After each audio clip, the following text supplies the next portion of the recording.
Baik, Assalamualaikum warahmatullahi wabarakatuh. Perkenalkan, nama Bapak Muhammad Muzaffar. Kalian bisa manggil Bapak Pak Mumu. Bapak di sini akan mengajarkan materi leadership nanti di sekolah kalian. Tapi sebelumnya kita berkenalan terlebih dahulu di acara MPLS kali ini. Karena Bapak diminta untuk memberikan materi kepada kalian semua orang-orang hebat. Ya, materi hari ini adalah menggapai emas di masa muda melalui jiwa kepemimpinan. Loh Pak, kenapa sih kita berkaitan dengan jiwa kepemimpinan? Ingat adik-adik sekalian, kalian itu sudah bukan anak SD lagi. Kalian itu bukan anak yang dimanjakan lagi oleh orang tua kalian. Tapi kalian di pesantren itu harus bisa menjadi anak yang mandiri. Ya, anak yang mandiri itu bagaimana Pak? Loh, anak yang mandiri itu setidaknya anak yang sudah bisa membawa dirinya itu sendiri. Melalui apa? Nah, salah satunya adalah melalui jiwa leadership atau kepemimpinan yang akan Bapak sampaikan materinya pada hari ini. Yang pertama, sebelumnya kalian semua udah paham belum apa itu leadership? Oke, leadership itu adalah kemampuan dalam mempengaruhi dan mengarahkan orang-orang dengan cara kepatuhan dan kepercayaan dan kesetiaan agar berbuat sesuatu sesuai dengan tujuan sasaran yang telah ditetapkan. Ingat adik-adikku sekalian, yang dinamakan dengan mempengaruhi, mengarahkan, mempercayai dan tujuan itu sebenarnya ada pada dalam diri kita sendiri. Ya, Pak, saya mah tidak bisa mempengaruhi orang lain. Bapak, saya mah tidak bisa mempercayai orang lain. Bapak, saya mah tidak memiliki tujuan. Nah, kalau kalian belum memiliki semuanya, maka dari itu hari ini pada saat kalian menjadi siswa SMP, minimal kalian sudah paham dengan cara mempengaruhi diri kalian sendiri. Sebelum kalian memimpin orang lain, kalian harus bisa memimpin diri kalian sendiri. Contohnya apa mempengaruhi diri saya sendiri? Contoh, saya setiap bangun tidur, ya, itu biasanya kalau pakaian saya, selimut saya, tempat tidur saya berantakan selalu diberesi oleh orang tua. Nah, setidaknya kalau kalian sudah memasuki jenjang SMP, apalagi kalian sudah ada di pesantren, pada saat kalian bangun tidur, kalian harus bisa membereskan pakaian-pakaian kalian sendiri. Nah, itu yang pertama, jika kalian sudah bisa mempengaruhi hati kalian, diri kalian harus bisa dipengaruhi oleh kalian sendiri. Yang kedua, Bapak saya belum bisa mempercayai. Apabila kalian belum bisa mempercayai, minimal kalian bisa mempercayai diri kalian sendiri. Ada kata yaitu percaya diri. Apa sih itu percaya diri? Pede. Maksudnya apa?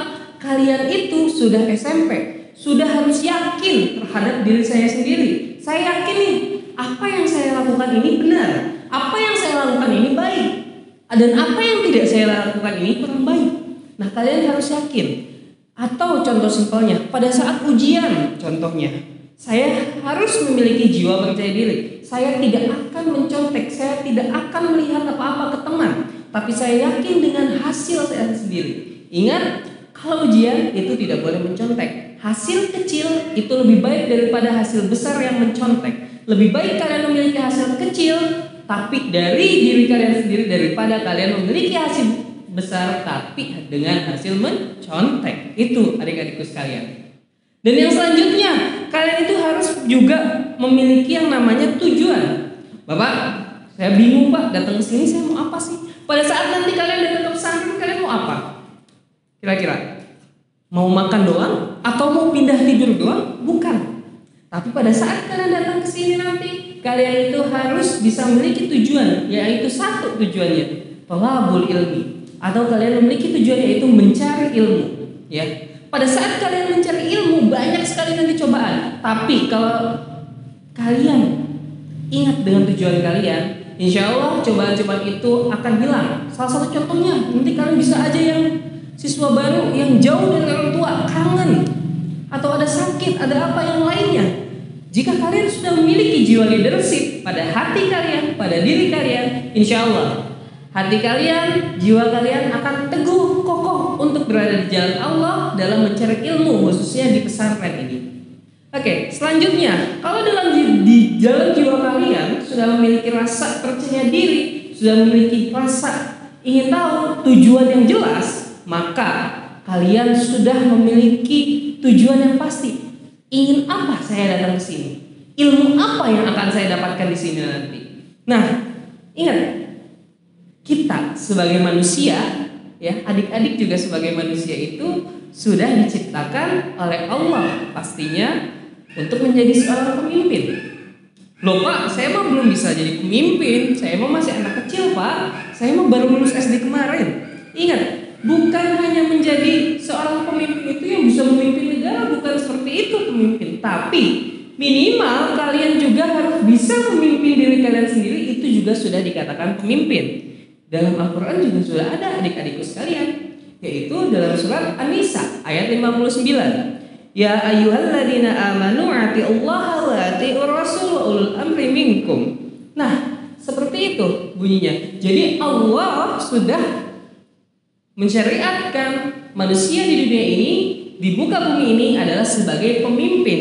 Minimal adik-adik bisa memimpin diri kalian sendiri. Dengan cara apa tadi? Mandiri. Apa itu mandiri? Mandi sendiri? Bukan. Tapi mandiri adalah segala sesuatu yang kita lakukan itu bisa dilakukan oleh sendiri, dan sesuatu yang benar dan salah itu sudah kita ketahui mana yang manfaatnya, mana yang tidak bermanfaatnya. Seperti itu. Ya. Selanjutnya, apakah diri saya pantas menjadi pemimpin? Ingat, semua orang itu pantas menjadi pemimpin, khususnya memimpin diri adik-adik sendiri. Ya. Nah, karena semua orang yang dilahirkan di dunia ini adalah seorang pemenang. Adik-adik adalah seorang pemenang. Loh, saya menang dari mana? Minimal kalian lahir di dunia ini itu adalah sebagai seorang pemenang. Setelah kalian pemenang, apakah pemenang itu adanya di belakang? Kalau lomba nih misal, ya, ada lomba balap mobil. Pemenang itu adanya di depan atau di belakang? Pasti di depan. Kalau di belakang, ya itu yang kalah. Kalau pemenang adanya di belakang, tidak mungkin. Nah, kalau pemenang adanya di depan, pasti pemenang itu adalah seorang pemimpin. Pemimpin dalam hidup kalian adalah diri kalian sendiri. Kalau kalian kalah atau kalian belum bisa memimpin diri kalian sendiri, maka kalian belum bisa disebut oleh pemenang. Maka dari itu, kita jika ingin menjadi pemenang, minimal kita harus memiliki jiwa atau percaya diri dalam tubuh kita, dalam diri kita sendiri. Nah, selanjutnya, apakah umur saya cukup menjadi pemimpin? Dan apakah saya sudah terlalu tua menjadi pemimpin? Tidak. Walaupun adik-adik baru lulus SMP, ya, adik-adik sudah bisa menjadi pemimpin, minimal memimpin dirinya sendiri.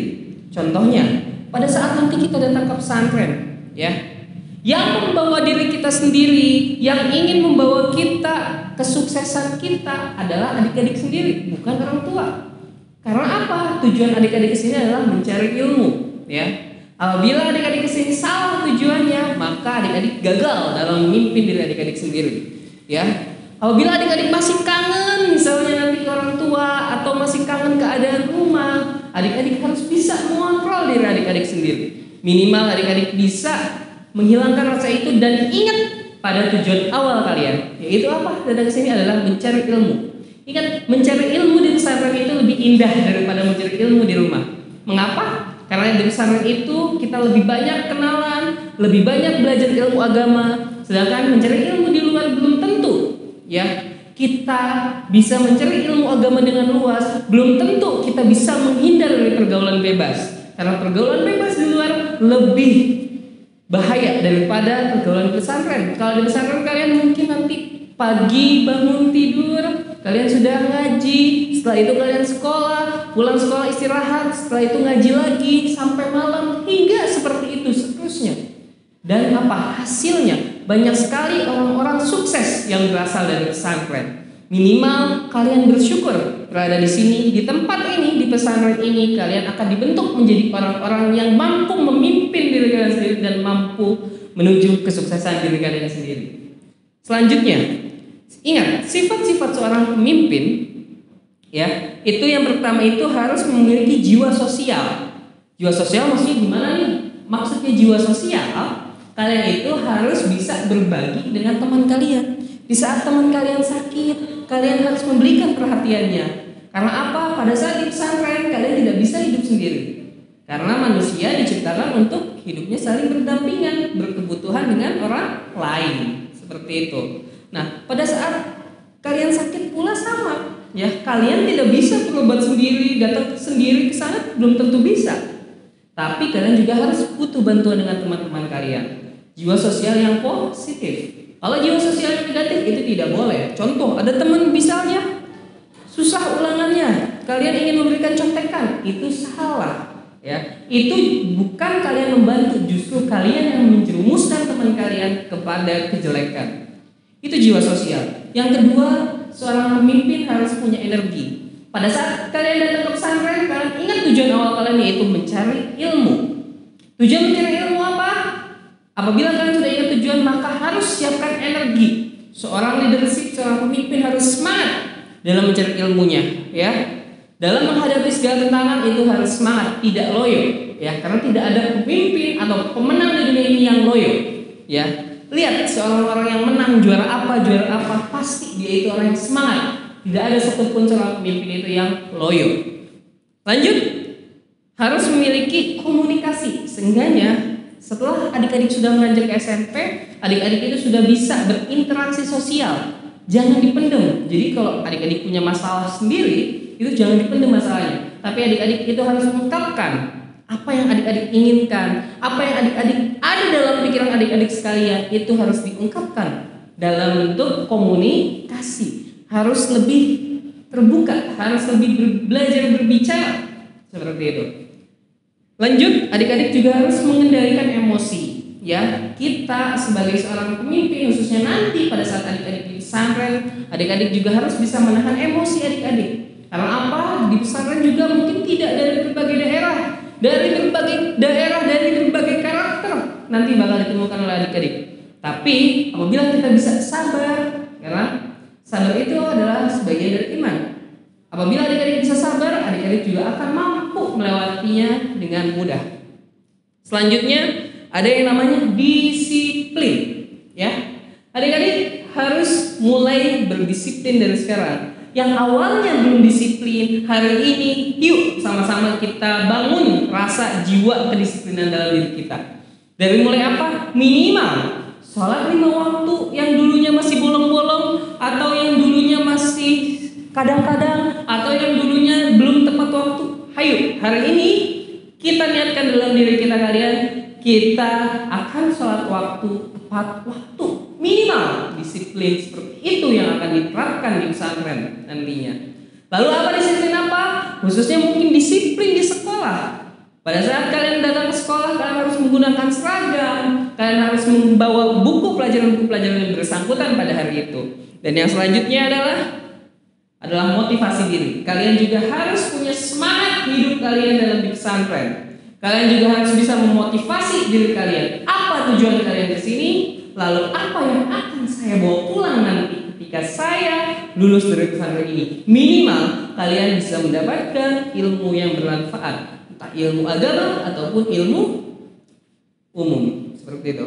Lanjut, yang terakhir yaitu adalah kekuatan doa. Apabila kalian sudah melewati, sudah percaya diri, sudah tangguh, sudah memiliki tujuan hidup, tapi kalian lupa dengan yang namanya doa, maka semuanya itu akan sia-sia. Karena apa? Semua kelebihan yang kalian miliki semata-mata itu hanya datang dari Allah. Ya, ingat, ada kata sehebat apapun seorang pemimpin di dunia ini, semuanya semata-mata atas kehendak Sang Pencipta dan berkat doa kedua orang tua kalian. Jadi apabila kalian ingin betul-betul menuntut ilmu dan ingin betul-betul mencapai tujuan, ingat, salah satu senjata umat Islam yang paling ampuh adalah doa. Karena doa itu sangat, atau sebagai perantara umat Islam dengan Tuhannya. Dan doa yang paling penting adalah doa dari kedua orang tua. Ingat, ridallahu biridha walidain. Ridha Allah termasuk ridhonya orang tua juga. Apabila orang tua meridhoi, bahkan Allah juga akan meridhoi. Tapi apabila orang tua tidak meridhoi, Allah pun juga akan murka pada kita. Seperti itu. Nah, mungkin itu saja materi yang dapat Bapak sampaikan.